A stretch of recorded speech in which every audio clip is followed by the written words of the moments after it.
Have a seat.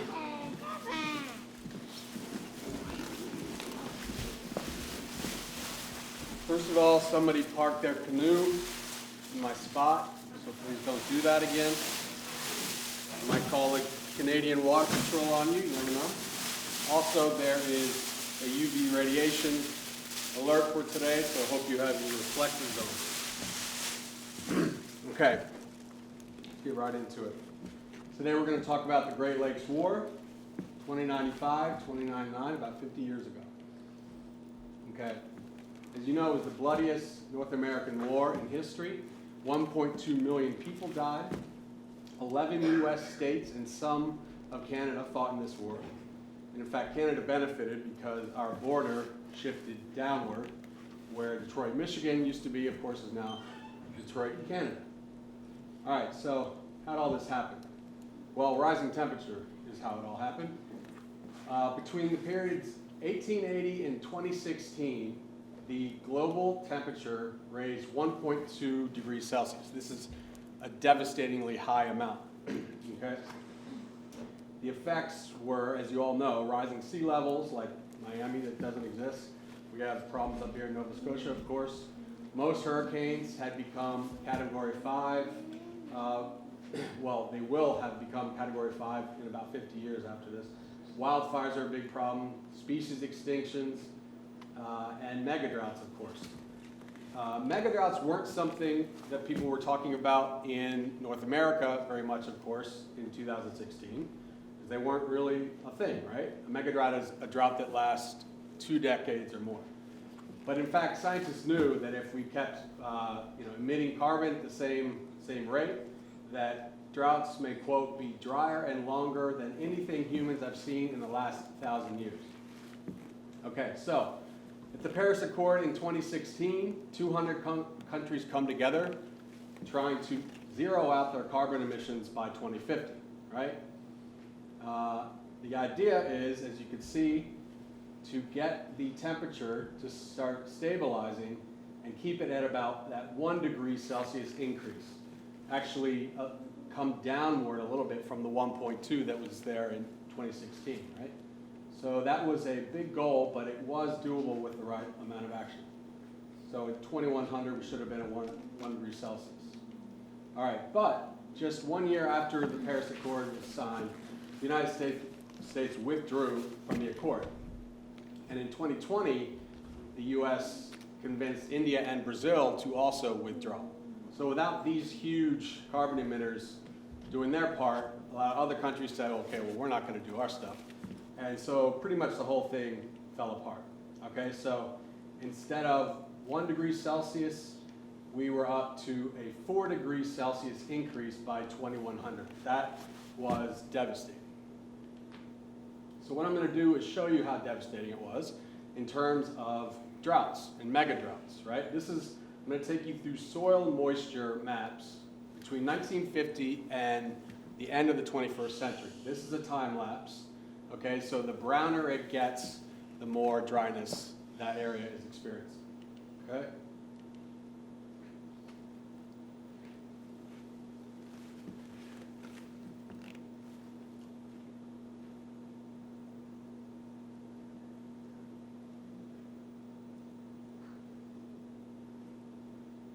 Good.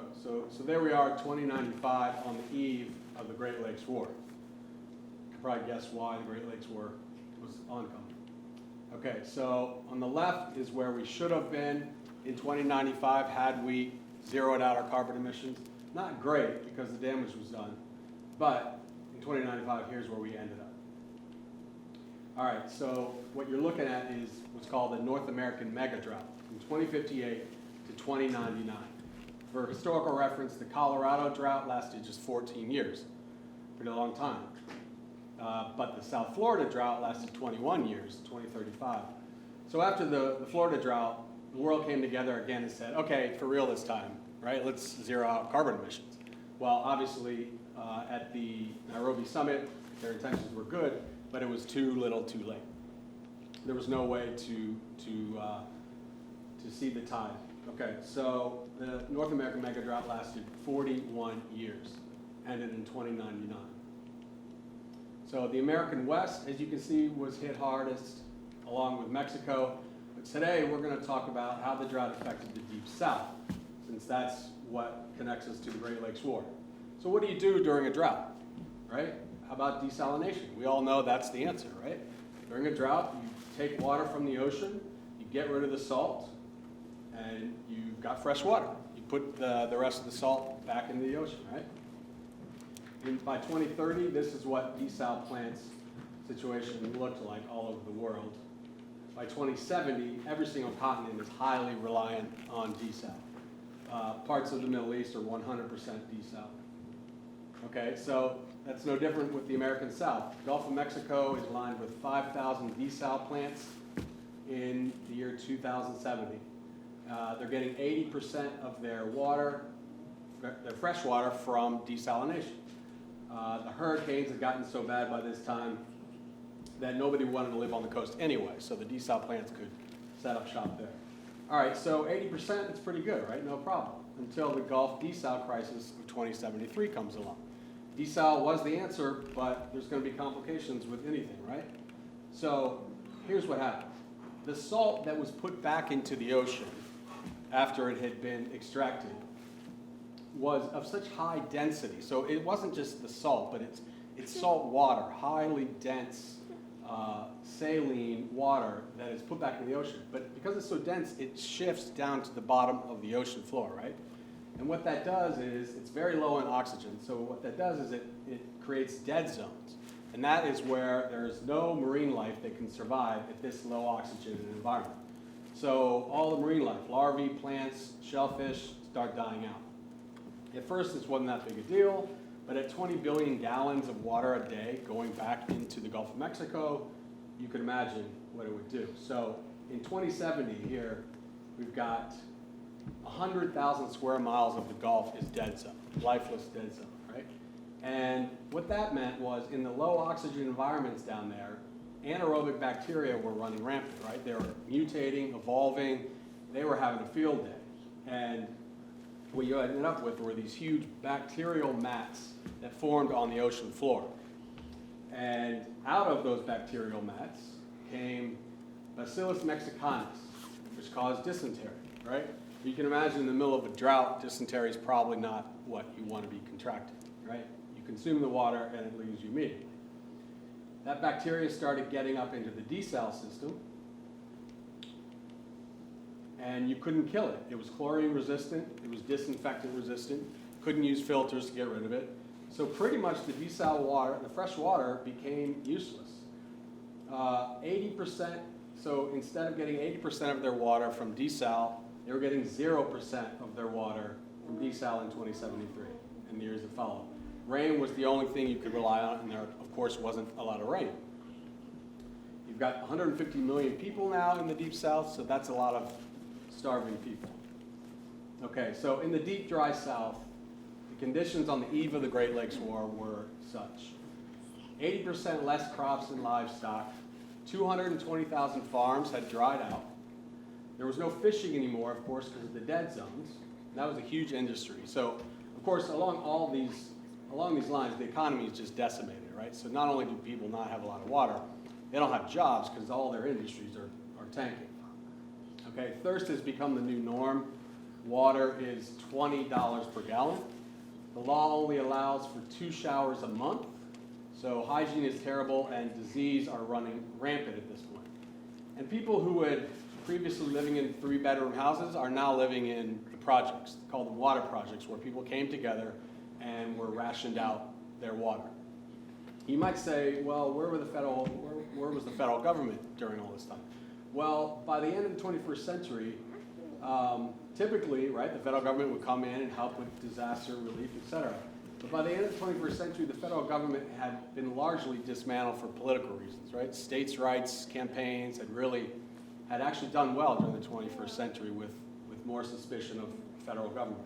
And so what that meant was, yeah, okay, the states got their rights back. They got their own choice to make their own laws, but they also got no more help from the federal government. So the federal government is not helping out in this situation.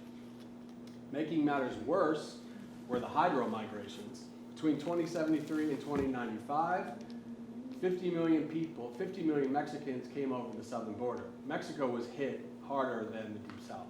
The bacteria, of course, got into their desal systems too, and so they didn't have any water. So they're starving. So they come across the southern border. Now, the United States had built a wall along the southern border, but because the federal government was no longer maintaining it, it'd fallen into disrepair. And when you've got 50 million people starving and needing water, that was no match for them, right? So, of course, the Mexicans are immediately met with violence as they come across the southern border, right? By not only the citizens, but the National Guard tries to keep them out, but that just was impossible.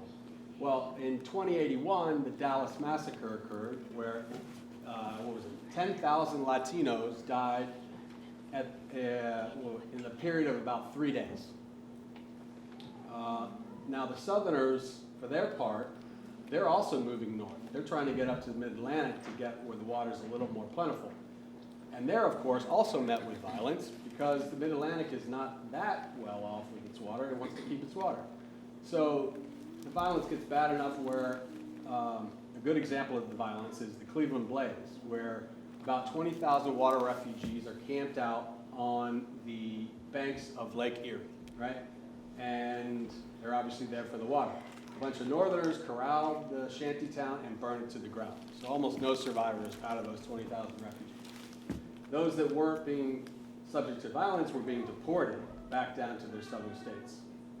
A southern accent is about the worst thing you could have at that point.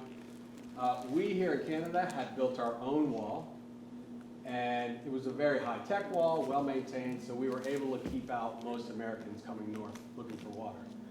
The drought had largely not affected us. We actually got more water than we would like during that 100 years. Okay, we did let in some Mexicans, though, based on political asylum reasons. Okay, so the Southerners that aren't moving north are flocking to the Mississippi River, right? This is the last bastion of fresh water in the Deep South. Okay, well, of course, there's tens of millions of people getting to the banks, and they're going to start fighting over water, of course, right? And the states, on the state level, the states start fighting over water rights. Now, typically, the federal government would come in and settle any such water rights disputes, right, among the states. But because the federal government wasn't really around, the states have to solve these disputes by themselves. Well, with no federal judiciary, how do you settle a dispute? With violence, right? The National Guards actually start fighting each other.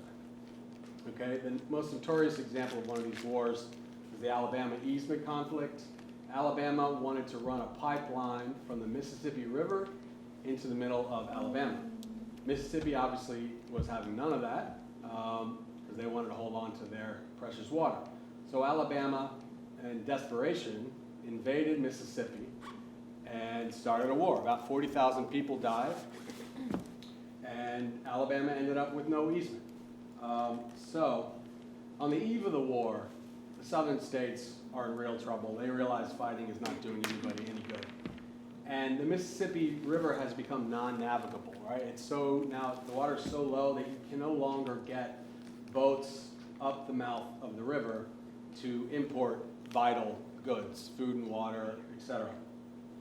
And you can no longer export anything either. So they're in dire straits, right? So the Southern Coalition is formed. It's all these states right here. Sign a treaty, deciding to band together to do something about this. And their plan is to march northward and get to Illinois, march further, get to Lake Michigan, and open up the Illinois waterway.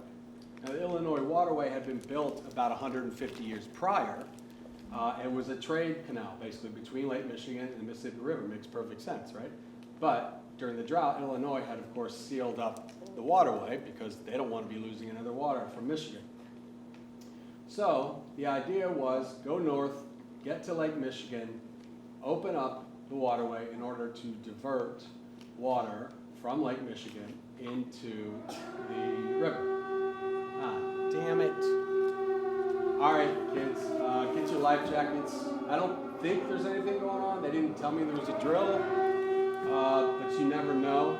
So Hopefully we'll be back in class tomorrow to talk about the actual war itself. Have a good day and be safe.